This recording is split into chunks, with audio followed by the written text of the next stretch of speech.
Facebook কিংবা Telegram এই দুই সামাজিক যোগাযোগ মাধ্যম ব্যবহার করে একটি পর্নোগ্রাফি চক্র, যে চক্রটির কাজই হলো উঠতি বয়সী তরুণীদেরকে চাকরির কথা বলে, মডেলিংয়ের কথা বলে ফাঁদে ফেলত।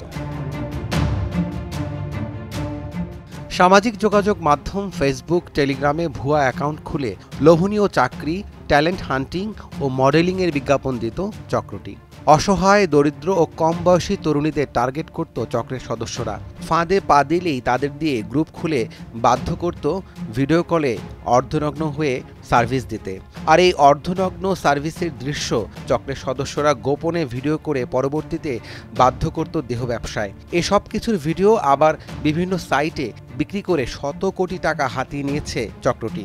যারা একটু নিডি, যাদের অর্থের প্রয়োজন, তারা আসলে এই প্রতারকদের ট্র্যাপে পড়ে যেত। আমরা ইন্টারগ্রেশন করে যেসব জিনিসগুলো পেয়েছি সেটা হচ্ছে, যদি ক্যাম্প সার্ভিস দেয় সেই ক্ষেত্রে 10 মিনিটের জন্য 1200 থেকে 1500 টাকা ইত্যাদি ইত্যাদি। আর রিয়েল সার্ভিস 8000 থেকে অনেক, যতটুকু আদায় করে নিতে পারে।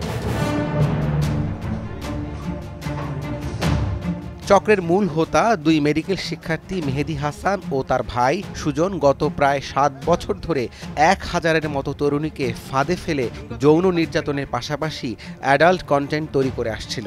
যশোর, সাতক্ষীরা, চাঁদপুর ও ঢাকা থেকে চক্রের মূল হোতা সহ মোট 8 জনকে গ্রেফতার করে সিআইডি। মেহেদী হাসানকে আমরা গ্রেফতার করতে সক্ষম হয়েছি এবং এই মেহেদী হাসান ও তার চাচাতো ভাই সুজন, এই দুইজনের পরিচয় যদি আপনারা শুনেন অবাক হবেন। দুইজন মেডিকেল স্টুডেন্ট, তারা মেডিকেলে পড়াশোনা করে এই সব অনৈতিক জঘন্য কাজ করে গত 6 মাসে আমরা যে স্টেটমেন্ট আমাদের কাছে এসেছে তাতে তাদের 100 কোটি টাকা তারা আয় করেছে। এই চক্রটির দেশে বিদেশে রয়েছে বিশাল নেটওয়ার্ক। বিভিন্ন নামে তারা প্রায় শতাধিক চ্যানেল, টেলিগ্রাম চ্যানেলে তাদের গ্রাহক সংখ্যা আছে কয়েক লাখ। বিভিন্ন বয়সী নারীদের ভিডিও কল এবং দেহ ব্যবসায় বাধ্য করত এই চক্রটি, এবং সেই ভিডিও কল গোপনে রেকর্ড করে সেই অ্যাডাল্ট কন্টেন্টগুলো বিক্রি করত এই চক্রটি।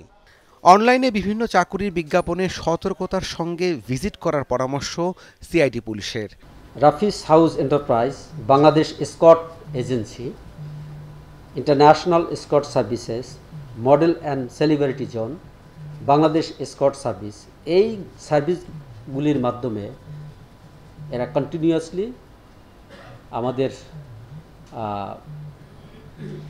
অসহায়, নিরীহ যারা চাকরির জন্য বিভিন্ন এই সব লোকজনের পেছনে ঘুরছে তাদেরকে বিভিন্নভাবে অ্যাবিউজ করে। ভিডিও কলে অর্ধনগ্ন ছবি তুলত, অর্ধনগ্ন ভিডিও তারা করে রাখত এবং সেই নগ্ন ভিডিওগুলো পরবর্তীতে এই চক্রটি বিক্রি করত, এবং সেই চক্রের 8 সদস্যকে গ্রেফতার করেছে সিআইডি পুলিশ। অভিযুক্তদের মোবাইল ফোনে প্রায় 10 লাখ নগ্ন ছবি এবং 20,000 অ্যাডাল্ট ভিডিও পাওয়া গেছে বলে জানায় সিআইডি। আটক ব্যক্তিদের বিরুদ্ধে পল্টন থানায় পর্নোগ্রাফি আইন ও সাইবার নিরাপত্তা আইনে মামলা দায়ের করা হয়েছে।